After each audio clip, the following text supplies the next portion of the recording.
by for next year?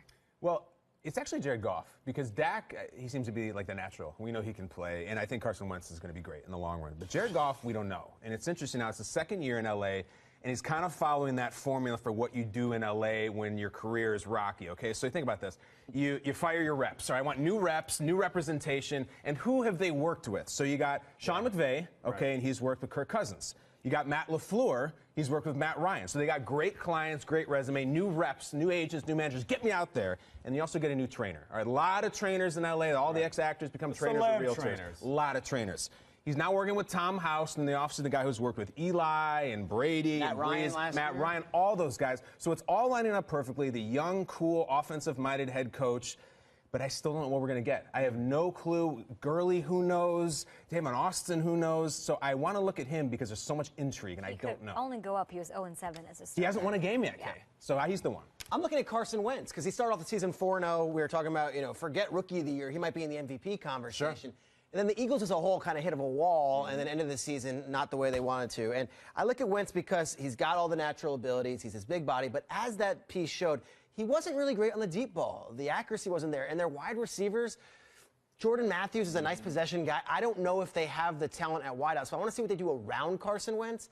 I want to see what Doug Peterson and Frank Reich and obviously John DeFilippo, who's the quarterbacks coach, can do with a second year with Wentz. I mean, he drilled our producer. He did in that clip. I was impressed. He did. But if you remember, it wasn't until September where he was named the starter because of all the stuff that happened with Bridgewater and the trade. Now we got the full offseason. He is the guy. Yeah. He is Carson Wentz, the face of the Philadelphia Eagles. Curious to see what he does in year 2. Need a nice ending to a season as well. Yeah, I say the ceiling is higher for Jared Goff because he was at the floor. I mean, last year the productivity just wasn't there. The offense was terrible. Carson Wentz, you want to see more consistency. Start off hot. Had some moments in the season where he wasn't quite himself. But Dak Prescott, for me, is the most exciting. I don't say that his ceiling is higher. I say the sky is literally the limit. I mean, what he was able to do last year, I mean, he put up crazy numbers for a rookie, 23 touchdowns, 3,600 yards. He was only sacked 25 times, and I'm not a big numbers guy, so I don't want to bore you too much, Peter. Yeah. But here's the thing. He's working in another system with Scott Linehan another year. And Scott Linehan, when he has a quarterback for more than 2 years, I want to take you back to 2004 when he had Dante Culpepper for another year under that offense. Love that. Dante Culpepper had 39 TDs, 2 rushing TDs. But here's the thing.